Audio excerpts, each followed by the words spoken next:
15 wamewezeshwa mikopo yenye thamani ya shilingi milioni 337.9. Hivyo natoa wito kwa wanawake wote wenye sifa kuchangamkia fursa hii kwa kuwasilisha maombi kwa maafisa maendeleo ya jamii waliopo katika halmashauri zao.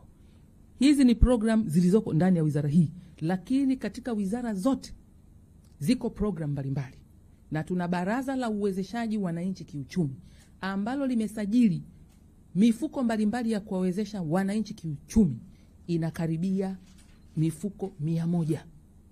Lakini taarifa hizi sasa zinakuwa bahati mbaya tukizitoa watu wengi hawafuatilii.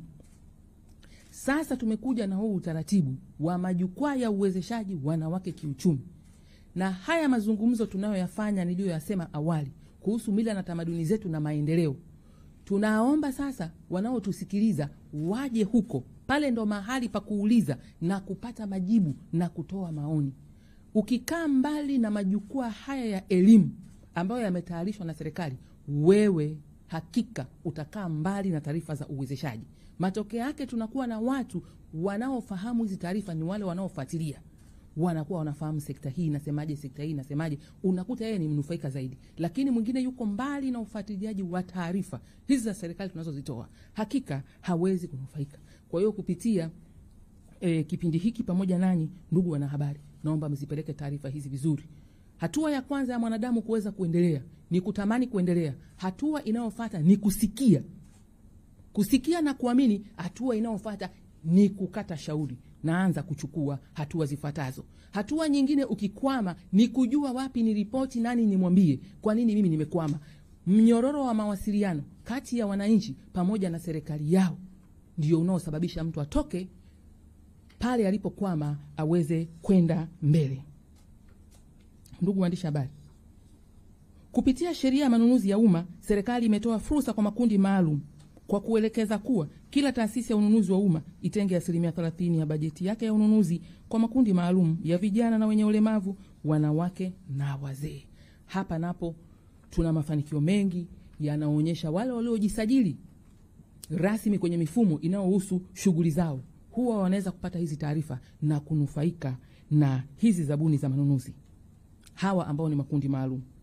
Katika kufikia maendeleo jumuishi na endelevu kwa ustawi wa taifa letu, fikra na mitazamo chanya ni muhimu kwa mtu mmoja mmoja, vikundi na jamii kwa ujumla. Hivyo, wizara yangu inaendelea kuratibu program za mageuzi ya kifikra na mitazamo chanya kwa jamii, zinazolenga kutoa elimu na hamasa kwa jamii kuwa kitovu cha maendeleo. Hivyo nitumie fursa hii kuikumbusha jamii kuwa ni wajibu mwema kuwa wazalendo, kuzingatia maadili ya taifa letu, kulinda tunu za taifa, kufanya kazi kwa bidii na kulinda rasilimali za taifa na Watanzania wenzao wanaojishughulisha na uzalishaji. Nitoe wito kwa jamii kwa ujumla kushiriki katika shughuli za maendeleo, kutumia fursa za kiuchumi, kijamii, kiutamaduni, kisiasa zinazopatikana katika maeneo yao na kujishughulisha na shughuli halali za kiuchumi ili kujiongezea kipato. Na hii inaanza na kutamani, kufuatilia, kupata taarifa, kumiliki taarifa, kuchukua hatua. Na ukikwama hatua ujue nini ufanye ili uweze kukuamuliwa hapo ulipo. Inahitaji kusheheni taarifa wewe mwenyewe kama mwananchi. Bahati mbaya katika kufanya kazi kwangu kuna wananchi wengi hawana taarifa kwa sababu hawafuatilii. Lakini hizo taarifa sio kwamba hawana kabisa, wana taarifa zingine za vipaumbele vyao, lakini hawana taarifa za vipaumbele vya maendeleo.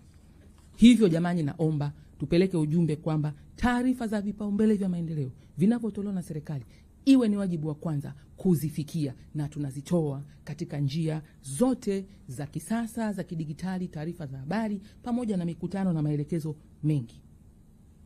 Ndugu waandishi wa habari, amani ni msingi wa maendeleo na ustawi wa jamii. Hivyo kukosekana kwa amani kunasababisha athari hasi kwa makundi maalum yakiwemo wazee, wanawake na watoto.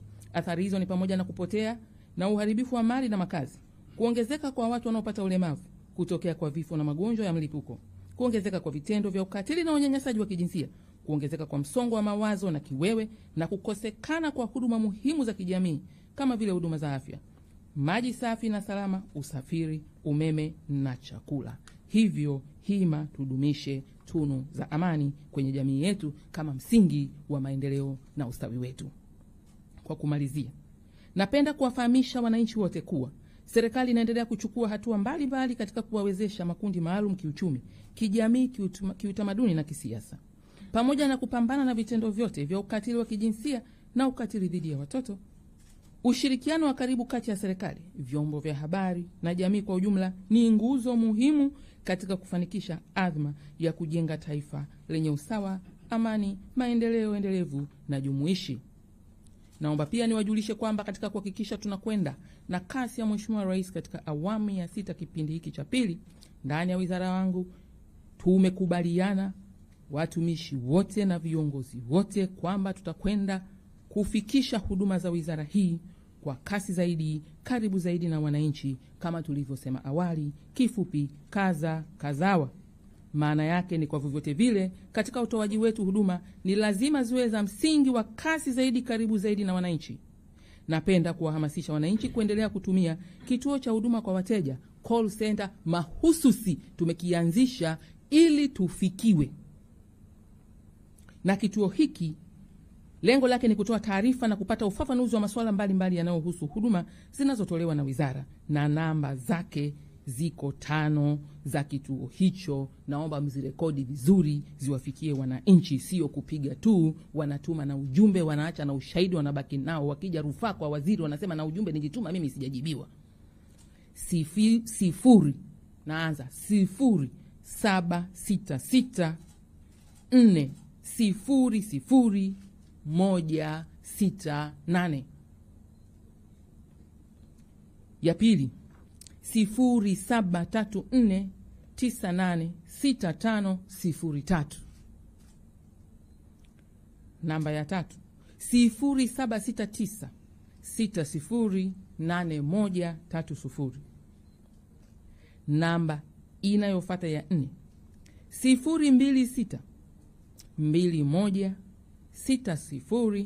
02621600250. Na namba yenye WhatsApp simu janja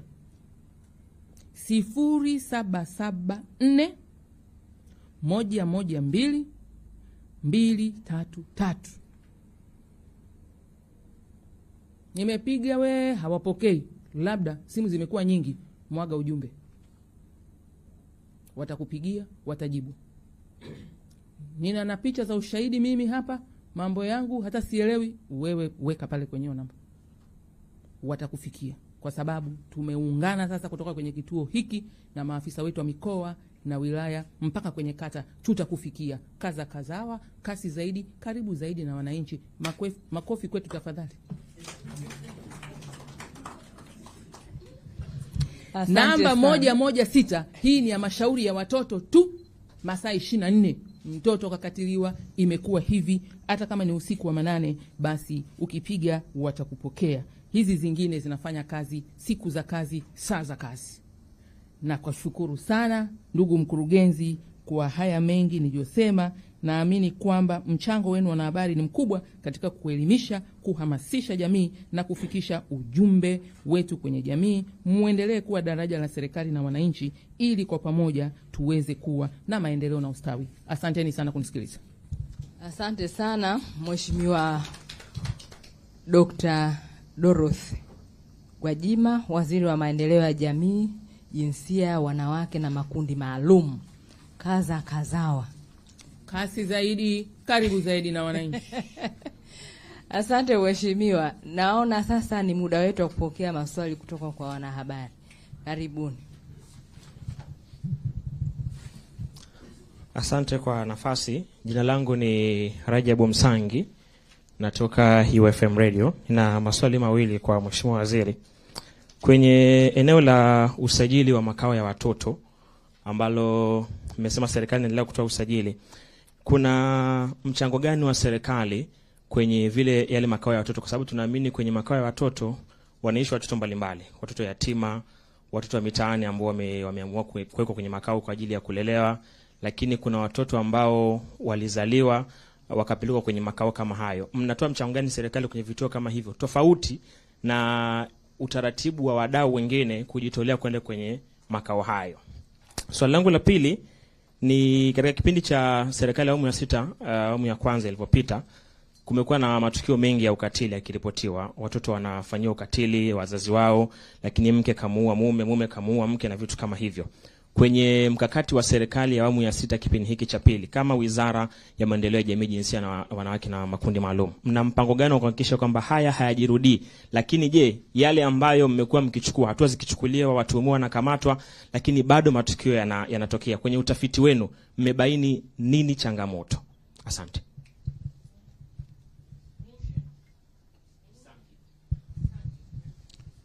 Asante. Kwa jina naitwa John Bukuku kutoka fushangublog.co.tz. Nilikuwa na maswali mawili. Lakini kabla maswali yangu mawili, kwanza nikupongeze Mheshimiwa Waziri. Kuna message yako moja nilisoma ukimjibu mtu ili nichekesha na kufurahisha. Nikasema kweli unafanya kazi. Alikuwa anasema kwamba amemsomesha mtu alafu baadaye akamkataa, wakamwambia umekosea masharti. Kwa hiyo nilicheka, lakini pia ikaniburudisha.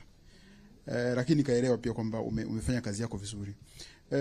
Swali langu la kwanza,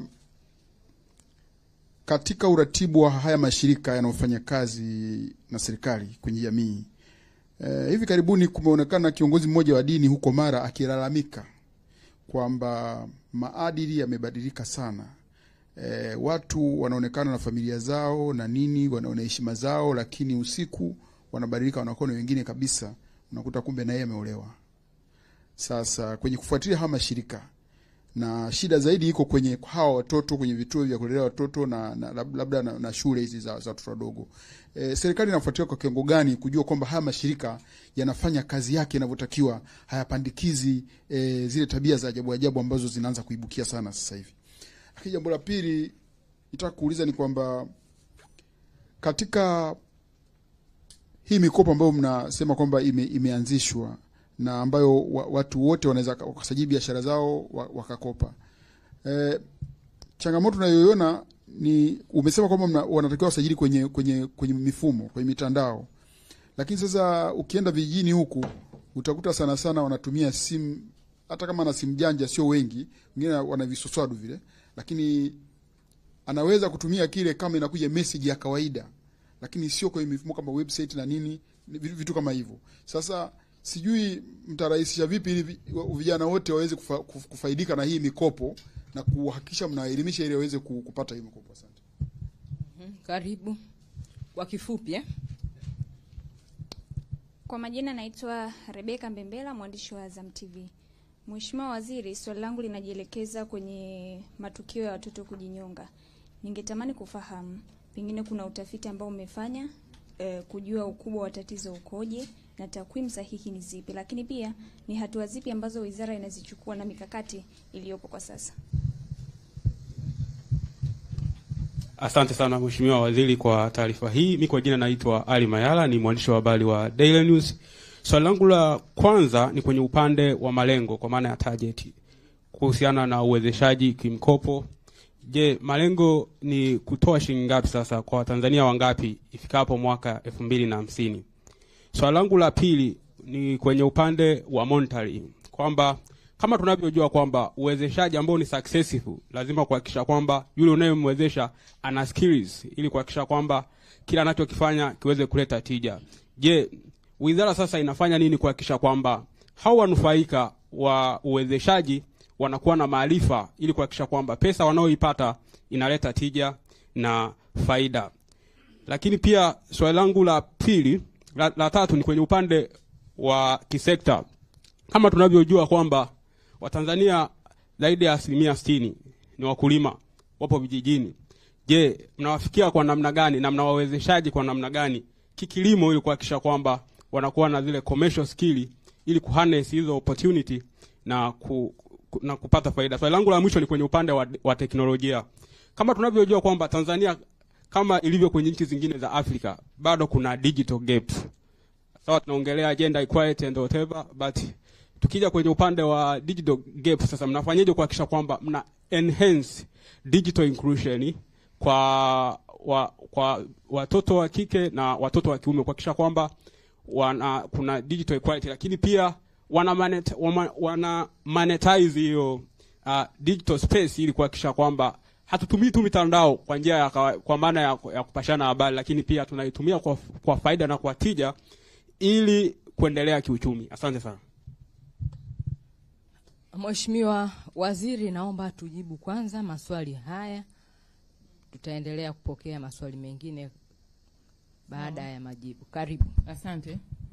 Kutoka kwa Msangi ameulizia kuhusu usajili wa makao ya watoto, tuna mchango gani, na matukio mengi ya ukatili kuna mpango gani kuwa hayajirudii? Mkurugenzi, anaweza kaanza mtaalamu afu nikamalizia.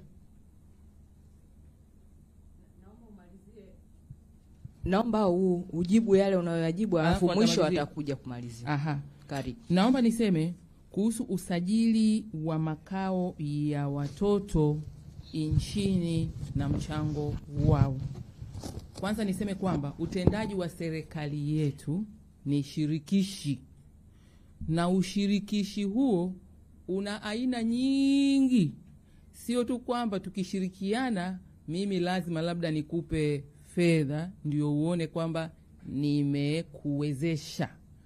Tuna mambo mengi ambayo tunayafanya pamoja, na tunaandaa miongozo inayompa nafuu yule mtu anayekuja kushirikiana nasi kufanya shughuli hiyo, ili asiwe na mzigo mkubwa zaidi.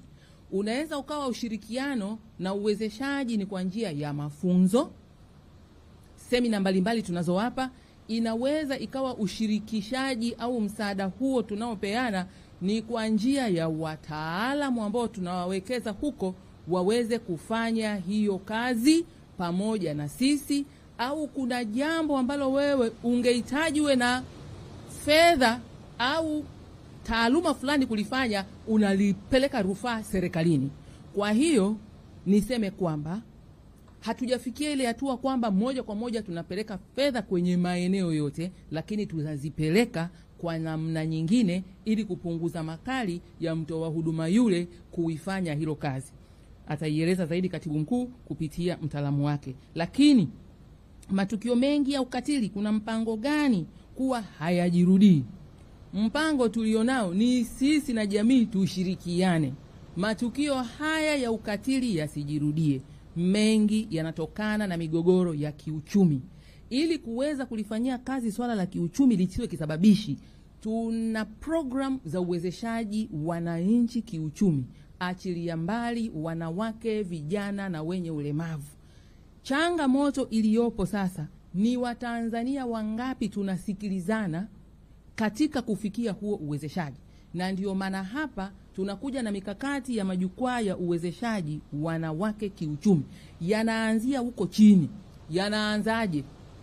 Watu waingie kwenye vikundi. Kuna watu wanapenda kutafuta fursa za maendeleo wakiwa peke yao.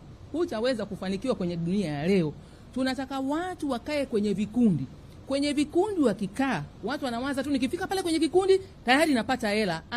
Hela zinafuata baada ya kuwa kwenye kikundi, ukapata taarifa, ukapata elimu, ukapata mafunzo, mkabadilishana uzoefu. Ukisha toka pale, ile elimu inakuambia na mtandao wa fursa zote. Na fursa hizi ndugu zangu hazipo tu kwamba 10% mikopo ya halmashauri au mkopo aliosema Dr. Gwajima hapa 7%. La hasha. Tuna mpaka mabenki yanayotoa mikopo nafuu kwa makundi maalum mpaka 1%, mpaka 2%. Sasa mtu huyu yuko bize, asubuhi kaamka kwenda kwenye kutafuta, karudi jioni kaenda kusikiliza sijui burudani gani, kikundi kimeshakaa, hajai kwenda hata siku moja. Anayapataje haya mambo? Yanampita. Lakini ukiwa kwenye kikundi cha maendeleo, elimu tunayoitoa pale, yani wewe lazima utoke, na kama hutoki lazima sisi tujue kwa nini huyu hatoki. Na pale ndipo tunapokuandaa. Kwa hiyo matukio ya ukatili yasababishwayo na sababu za kiuchumi yanajibu kama hilo. Lakini kuna shida gani nyingine pia kwenye ukatili? Kuna imani na mila potofu na sheria kandamizi. Tumesema hapa kwenye taarifa yangu, tuna mwongozo wa majadiliano kuhusu mila na tamaduni zetu.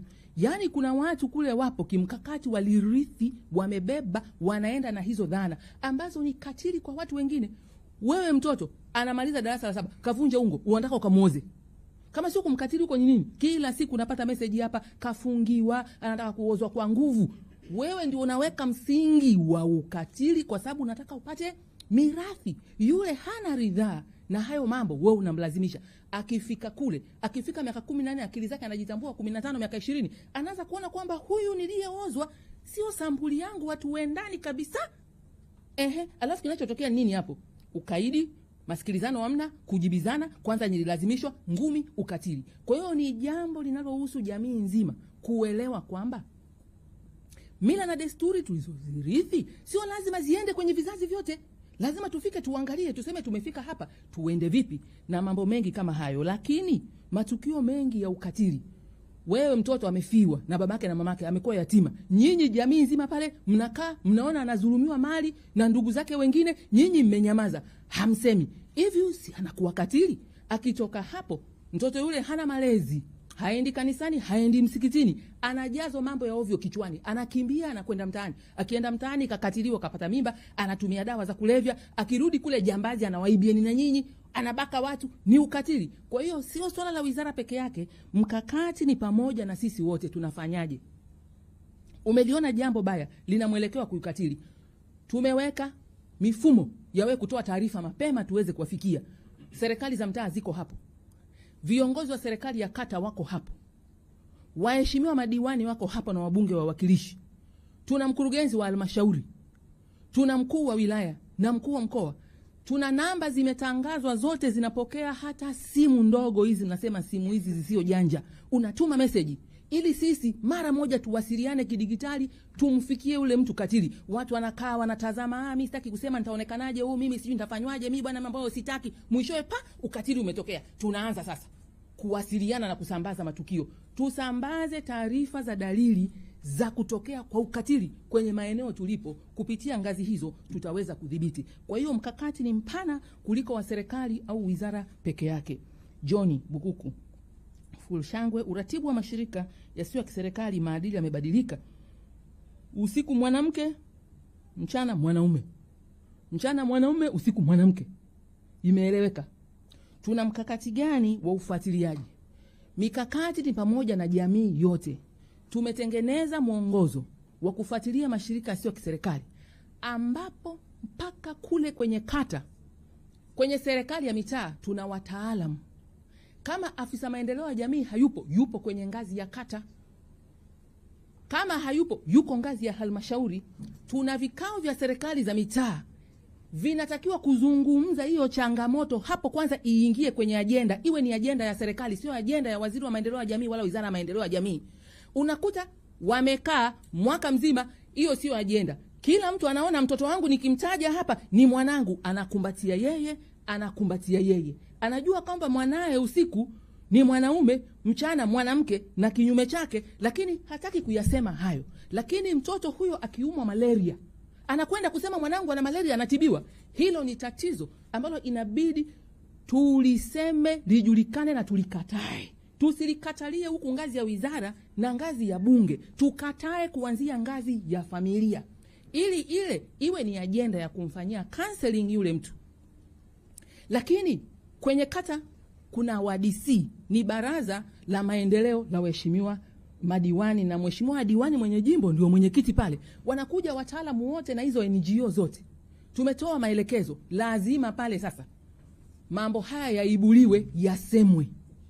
Na afisa maendeleo ya jamii na afisa ustawi wa jamii na afisa utamaduni, yuko mtaalamu wa tamaduni zetu, yuko wizara hii ambayo tuko hapa kwa msemaji mkuu wa serikali, wizara ya habari, utamaduni, sanaa na michezo. Wale wapewe kazi sasa ya kuzungumza kuhusu mila na tamaduni zetu kwenye vikao hivi vya WDC. WDC ikishapitisha ajenda pale, na wanasheria wetu wako pale, kwa sababu kuna mambo ni kinyume na sheria, inabebwa ile ajenda sasa, inapelekwa kwenye kwa mkurugenzi wa halmashauri kwamba WDC zetu kwenye kata zimezungumza haya. Mkurugenzi anawataka sasa wataalamu wake watoe majibu, kama ni mikakati ya elimu, miongozo ipo, waweke mikakati ya elimu.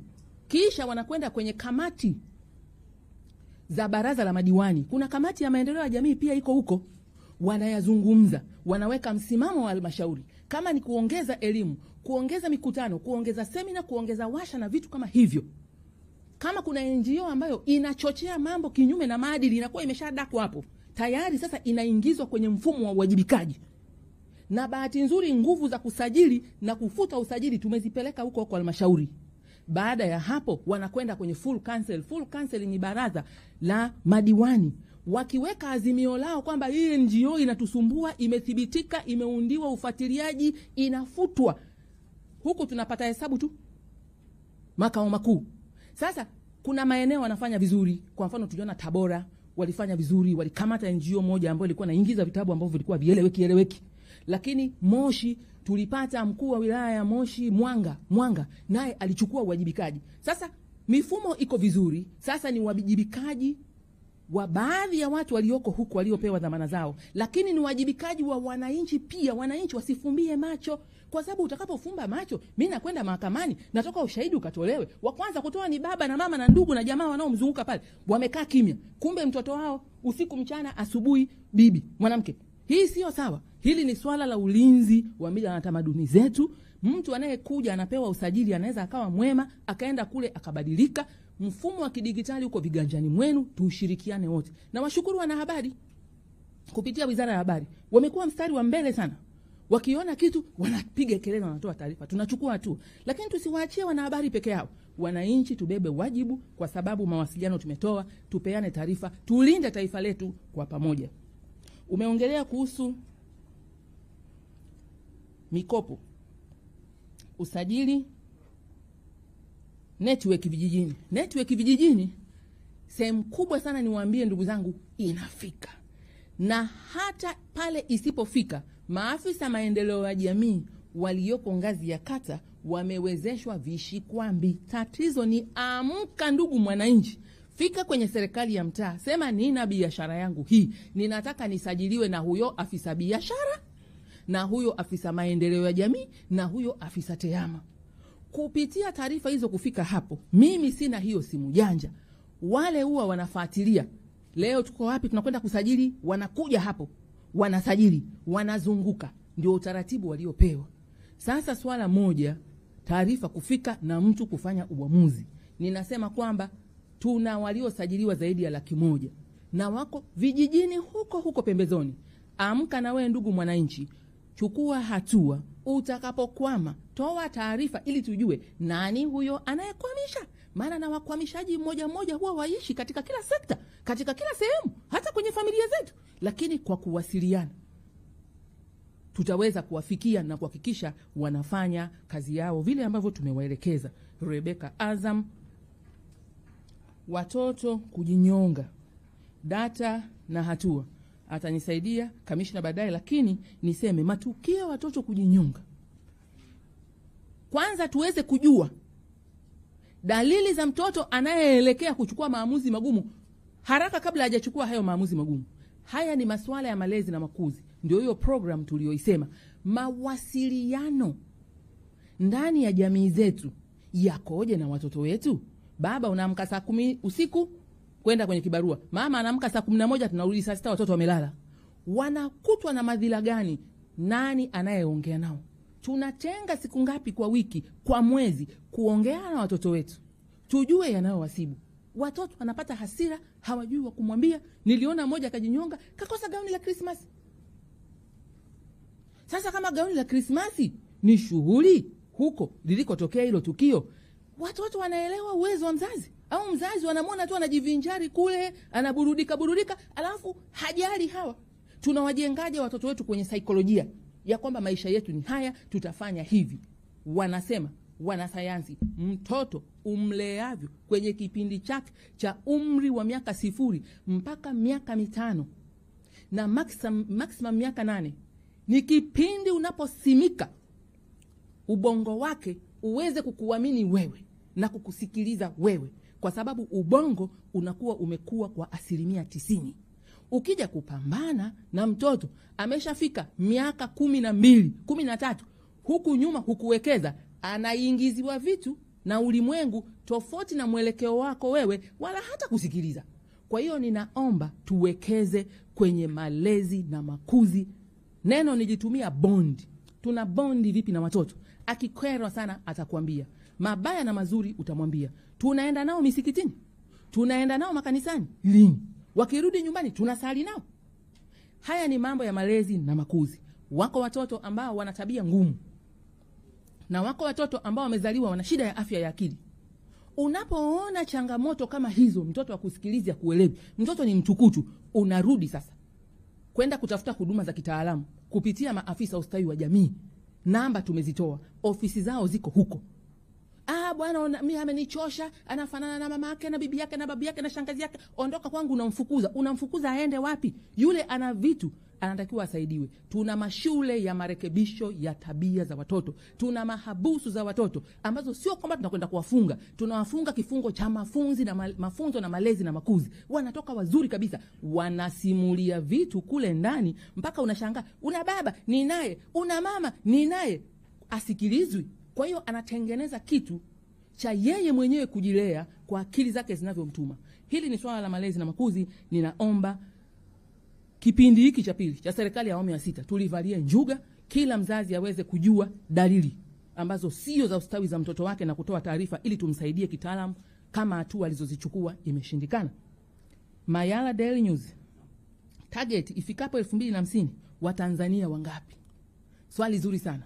Target yetu ni ya ujumla. Watu wote wanaoendelea kuzaliwa wanafikisha miaka 18 na kuendelea, wamekuwa watu wazima, wanaingia kwenye biashara ndogo ndogo, wanapaswa kusajiliwa. Wakisajiliwa, biashara zao zile zinafanywa tathmini. Ina mwelekeo mzuri, anapata mkopo mtaji, anasonga mbele. Huyu amesajiliwa, mwelekeo wake sio mzuri, anapata mafunzo, anapata weledi, anafikia vigezo, anapewa mtaji, anaendelea. Kwa hiyo ni program ya maisha ya Watanzania. Na nimshukuru Mheshimiwa Dr. Samia Suluhu Hassan, Rais wa Jamhuri ya Muungano wa Tanzania, alivyoona ukubwa wa tatizo hili, akaona kwamba aanzishe wizara ya vijana moja kwa moja iwe pale. Kazi yake ni kuangalia hatima ya kijana. Ukishafika ujana, anafikaje, anatokaje, anaendelea kuwa mtu mzima. Kwa hiyo target ni target ya taifa la wote wanaoitwa vijana. Sio kwamba itakufa, bali inaendelea kuboreshwa. Skills za walengwa ambao wako kwenye biashara, na tuna program za mafunzo. Kwa mfano, sisi kwenye program yetu walipata tenda NMB. Hasa NMB wanapokwenda kule kwa vijana site kufanya tathmini na kuona kwamba huyu amesajiliwa, anaomba mkopo, hali ikoje, anakosa nini, na mafunzo yanatokea huko chini ya afisa maendeleo ya jamii pamoja na maafisa wengine biashara na tehama, ili vigezo viweze kutimia. Lakini program ya 10% inayotolewa na halmashauri kutoka mapato ya ndani ndio kabisa kwa mujibu wa sheria. Lazima ufikishe vile vigezo kupitia mafunzo kabisa ya wiki kadhaa ili uweze kupewa cheti cha kufuzu kwenda kupata mkopo. Kwa hiyo tunaboresha hizi program. Lengo ni kwamba mitaji isiwe unatafuta kama vile unatafuta nyau mweusi usiku wa manane, uweze kumuona. Iwe ni kitu kinachojulikana, kinafahamika, na miongozo yao ipo. Watu wanafikia kule, wanashindwa wao kutokana na vigezo, na wanapewa muda wa kuvifikia vile vigezo. 60% ya wakulima nchi hii tunawafikiaje na kuwapa mafundisho? Ndio hayo mambo tunayosema. Tuna majukwaa mbalimbali yanayotoa wito watu waingie kwenye vikundi. Vikundi manake ni safari ya kwanza kujengwa kufikia lile kusudi ulilolifikia.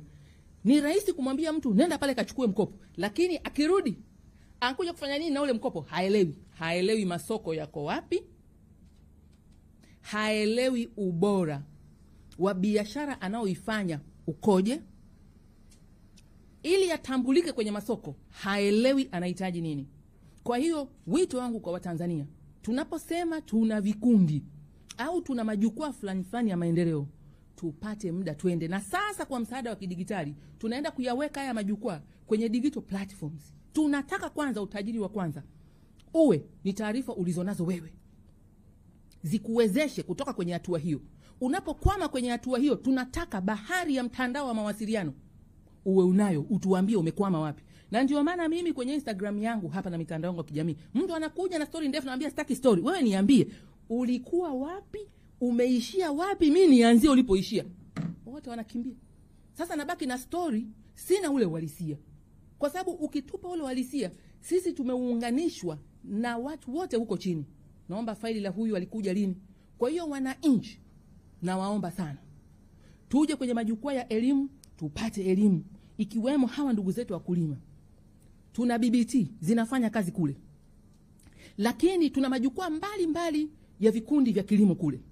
Na lengo ni nini? Wakiwa kwenye hayo vikundi vyao, wakapata hizo taarifa, unaweza utakajua kwamba vikundi 20, 30 vinaweza kuunga SACCOS. Lakini benki gani ya kilimo ipo, ina fursa gani, wanakuwa wanajua. Mwisho wa siku ile benki inakuja kukaa nao, sasa yanaanza yale mafunzo ya kiufundi.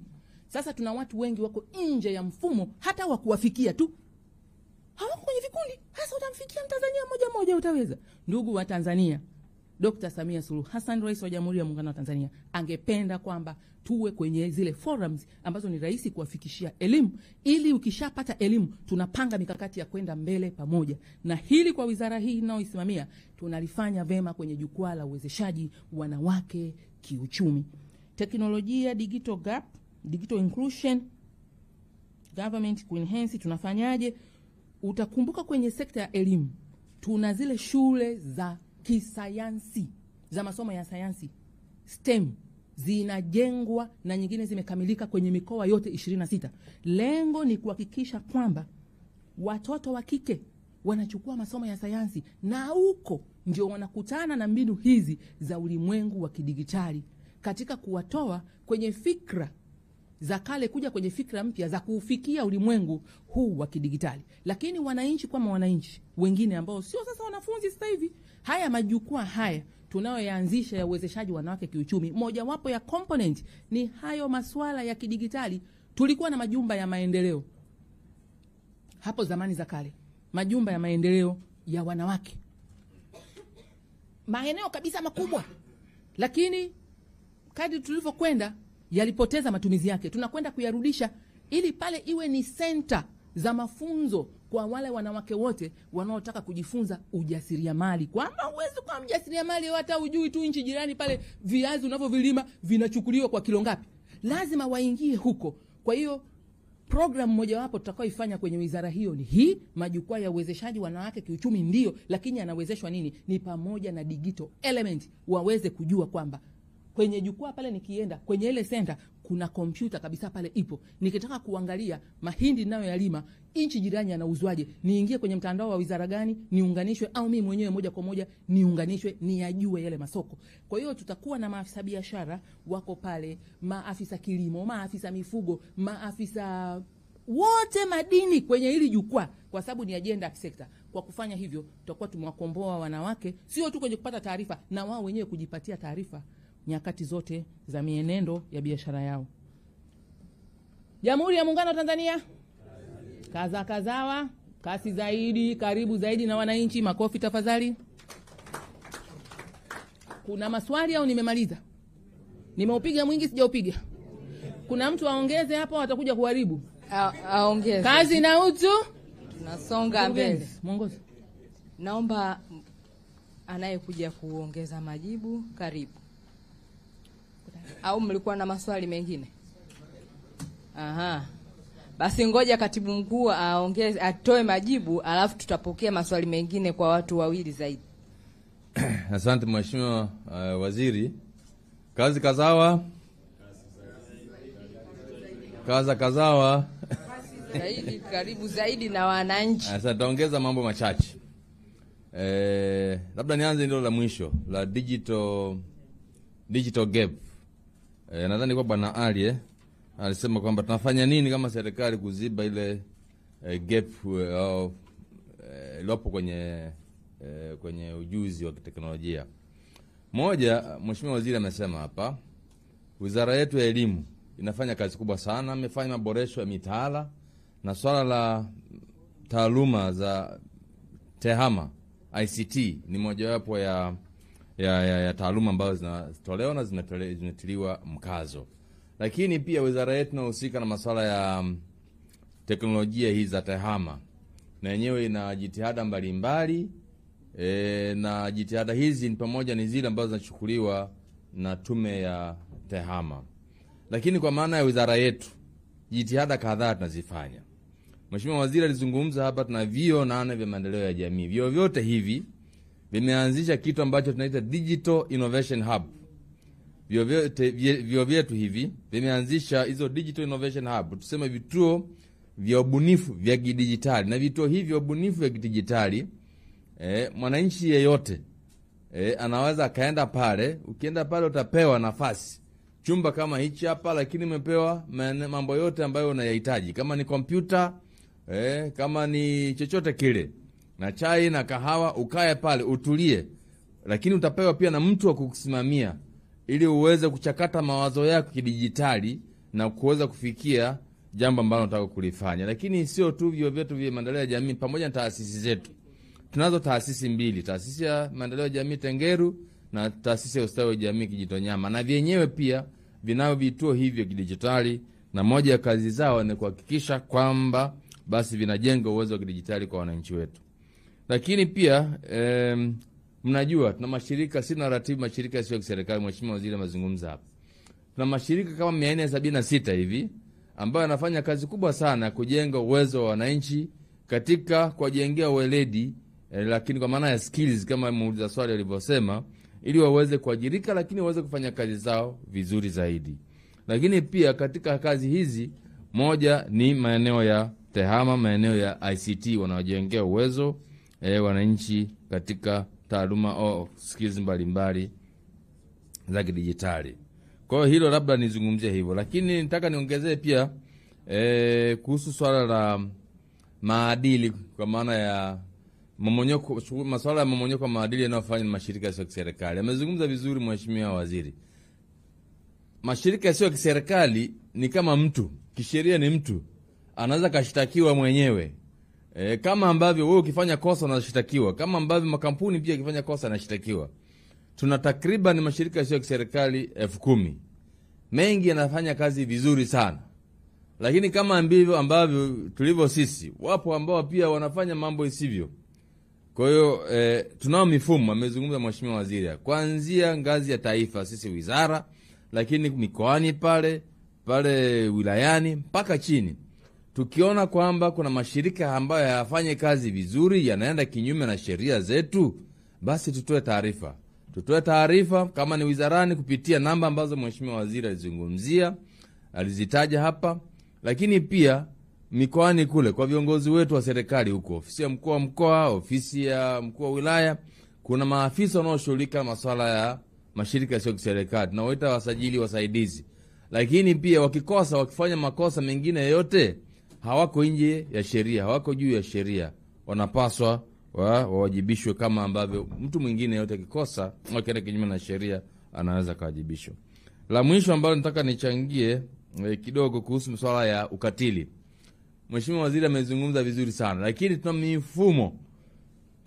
Ametoa msisitizo masuala malezi na makuzi, masuala ya muhimu wa familia kutimiza wajibu wao. Lakini pia inaweza katokea kwamba hata familia yenyewe ile ina changamoto. Sasa tuna mifumo ya kuhakikisha kwamba wanaoenda kinyume na sheria zetu na maadili zetu wanafanya ukatili wanawajibishwa. Tuna madawati 420 ya polisi, madawati ya kijinsia. Hao wamefundishwa vizuri sana kushughulikia masuala ya kijinsia. Kwa kama kuna mtu anafanya makosa ya ukatili, apelekwe huko. Tuna kamati za mtakuwa. Mheshimiwa alizungumzia mtakuwa, na naamini viongozi kwa maana waandishi wa habari mlioko hapa mnafahamu mtakuwa ni nini. Mpango wa taifa kutokomeza ukatili dhidi ya wanawake na watoto. Sasa hizi kamati ziko kwenye ngazi zote, kuanzia taifa, mkoani, wilayani, kwenye kata, kwenye mtaa, kwenye kijiji, zipo kila mahali. Na kamati hizi zina watu wote tunaohitaji kuhakikisha kwamba basi changamoto za ukatili zinashughulikiwa vizuri katika maeneo husika. Lakini pia tunayo mabaraza mbalimbali ya ustawi wa jamii, tuna maafisa wetu wa ustawi wa jamii, na pale wizarani tuna kitu tunaita baraza la kamishna. Kwa baadhi ya changamoto zinaweza kaleta wizarani pale, basi changamoto kama hizo zinaweza zikafanyiwa kazi. Mheshimiwa Waziri, nitaka tu nigusie haya machache lakini nakushukuru sana, umeupiga mwingi. Asante sana. Asante sana Dokta, na wewe umeupiga mwingi. Mheshimiwa Waziri, naomba tupokee maswali kutoka kwa watu wawili, alafu tumalize maana muda umekwisha. Karibu. Asante sana. Nami nikushukuru sana Mheshimiwa Waziri kwa nondo ulizotupatia hapa. Lakini nataka niulize jambo fulani. Wizara yako, kwanza nikupongeze kwa kurespondi mambo mapema, hasa kijamii ambayo yanakuwa yakikufikia. Mimi mojawapo ambayo nilileta jambo umelipokea kwa haraka sana na nilitumia tu mtu. Asante sana. Ni wizara yako ina mkakati gani kuwasaidia wale watoto ambao wako mitaani, wanalala pale, wanaombaomba chakula, inaonekana hawana msaada wowote? Wizara yako imejipanga vipi katika kuwaokoa watoto na kuwapeleka sehemu ambazo umetueleza kwamba kuna magereza au mafunzo ya kwenda kuwarekebisha na wakawa watu vijana bora zaidi? Asante. Asante sana. Naitwa Martin Joseph na natokea Radio Maria. Swali langu kwa Mheshimiwa Waziri ni upi mkakati wa Wizara ya Maendeleo ya Jamii, Jinsia, Wanawake na Makundi Maalum kwenye upande wa teknolojia na utandawazi, hasa masuala mazima ya mitandao ya kijamii? Kumekuwa kukiibuka mambo mbalimbali ambayo wewe Mheshimiwa Waziri umekuwa ni shuhuda wa hayo mambo. Vijana wamekuwa wakifanya mambo ambayo mpaka mmekuwa mkiwaita mkikaa nao chini ili kusudi mueleze. Labda nieleze tu kwa ufupi masuala ya connection ambayo yamekuwa yakitokea mara kwa mara. Yametokea kwenye serikali kipindi kilichopita. Vipi kwenye kipindi cha awamu hii? Una tamko gani? Kwa sababu kuna moja ya nchi wamezuia wa vijana wenye umri kuanzia miaka 18 kushuka chini kutumia mitandao ya kijamii. Na sheria imewekwa kabisa ya kutokutumia mitandao ya kijamii. Wewe kama waziri mwenye dhamana ya pengine utaratibu wa kukaa na watu wanaohusika na mitandao ya kijamii, mnalipi pia la kutueleza wananchi kwenye serikali hii kwa awamu hii ambayo inakwenda kuanza sasa, na lipi tamko lako kwa wale ambao pengine watakutwa na hatia ya vitu kama hivi hapo mbeleni, ili kusudi kuzuia hili tatizo lipungue katika jamii? Asante. Asanteni sana kwa maswali ya nyongeza. Wewe ni Radio Maria. Kuna mwingine wa kwanza ni misi, jina lake nani? Wapo Media. Asanteni sana. Mikakati ya kusaidia watoto waishio na kufanya kazi mtaani. Labda kabla sijajibu maswali yenu yote kwa pamoja, nirudi tena kuhimiza picha muipate vizuri. Wizara hii nimegundua kwamba kuna sehemu kubwa ya jamii haifahamu muundo wa serikali kwa ujumla wake ulivyo. Kuna wizara za kisekta, wizara za kisera zinazotunga sera na miongozo. Mojawapo ni hii ya kwangu.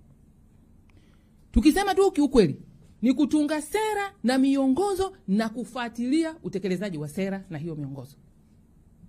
Hasa tuna wizara tekelezaji inaitwa Tawala za Mikoa na Mamlaka za Serikali za Mitaa. Ndio hiyo mnaita TAMISEMI. Sasa hapa sasa hivi TAMISEMI iko ofisi ya Waziri Mkuu. Ndio yenye wakuu wa mikoa, ndio yenye wakuu wa wilaya. Na tunatekeleza kitu kinaitwa D by D, decentralization by devolution. Yaani peleka madaraka karibu zaidi na wananchi.